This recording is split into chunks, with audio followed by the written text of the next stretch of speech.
Every day I get questions from my clients, buyers and sellers about financing. Today I'm here with Sherry Jenkins of Axiom Mortgage. We're just going to talk about everything mortgages. Let's get right into it. So Sherry, can you explain to my clients what they would qualify for if they're looking to buy a home or maybe sell and buy? When I meet with clients for the first time, I usually ask them to bring a pay stub and potentially the last 2 years of their tax information, T4s, or if they're self-employed, their full tax documents. We'll look at income for the year or a 2-year average, especially if they have overtime or bonuses, that sort of thing. We really want to look at all their income, try and pull it all in. If they have child tax benefit, we'll use that. Then we look at their debts, their monthly debt obligations, so vehicle payments, student loans, credit cards, lines of credit. So it's not overall debt, it's what they're paying.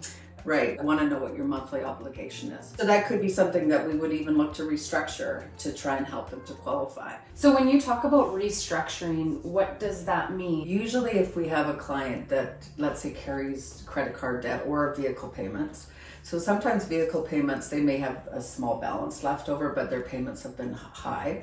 So it might make sense for them to restructure that debt. So it's just all about kind of running those numbers and helping a client understand what they can do to control kind of maybe that overall pre-approval amount. So what you're saying is if, for instance, one of my clients has an $800 car payment and there's only $5,000 left owing on it, that they could maybe take that $5,000 and stretch it out over a longer period of time so that their monthly payments go down, and that would increase potentially what they qualify for. Or we might say it's better just to pay it off at this point. Debt is probably one of the biggest things that people may not think about. So a $10,000 credit card is a $300 a month payment that we have to debt service on our side. That could, really help a client if they at least understood kind of how we look at things. Yeah, so this restructuring is interesting for me because I knew about it, but it wasn't something that was top of mind. I just knew as a realtor that I wanted my clients to come into the transaction with a pre-approval because it's extremely important for so many reasons. Jeniah, when I sit down with a client, we'll look at those debts, but we'll also look at, how do we get them in the best spot possible for their credit. And if we do some things, like let's say pay down on balances of credit cards,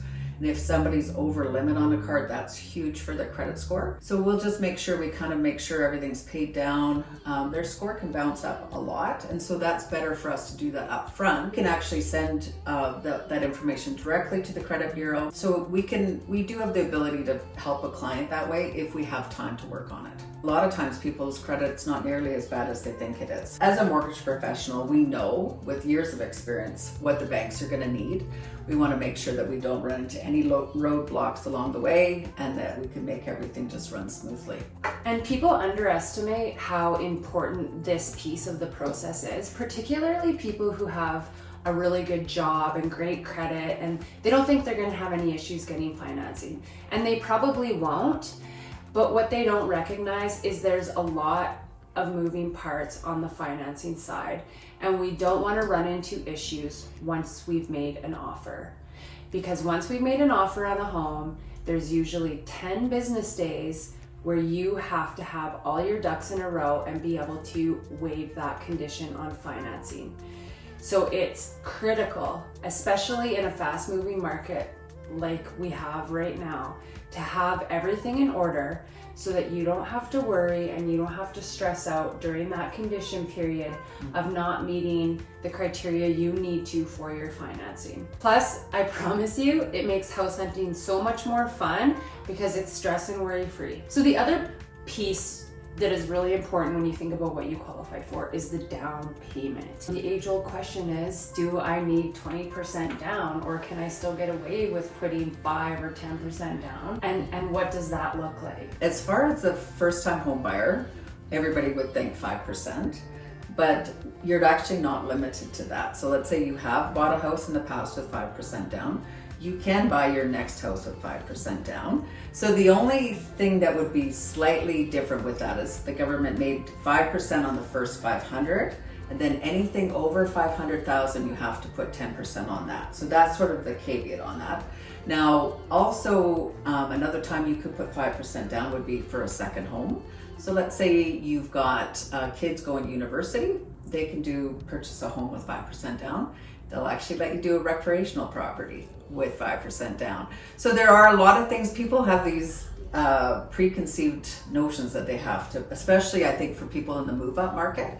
They all think that they can't do 5% down anymore. Oh, and Jenny, I should probably mention there's that new program the government just introduced for first-time home buyers. It's a savings program. Okay. Similar to an RSP and a TFSA combined. I think it's $8,000 they can put in the first year, but it does kind of reduce their taxable income in the next following year. Okay. And so they can go up to $40,000 in that account, and they can use that for their down payment. So the government's made it so that hopefully people can save a little bit easier. Okay. Going forward for their house. So that's really good information. So I'm going to make sure that there's a link down below if anyone wants to access that information. Now that we've talked about what do I qualify for, I really want to touch on a really common question that I'm getting all the time now with interest rates increasing.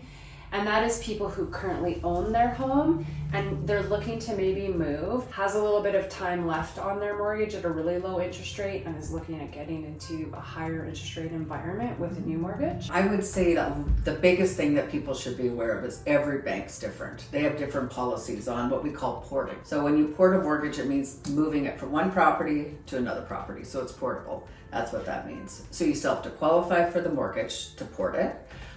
But a lot of lenders will do what's called a blend, so a port and blend. So they'll take your current mortgage and your balance that you have, they'll blend it with the new rate and the new money, and that sort of becomes a blended rate. To talk to your lender or your mortgage broker about what those details look like. Jenny, the main thing from this video is just to make sure your clients know that we want to get them in the best house possible, easiest way possible, and then hopefully get them sort of their dream that they've been thinking about and just don't know how to get there. Sherry's information is down below in the description box if you want to reach out.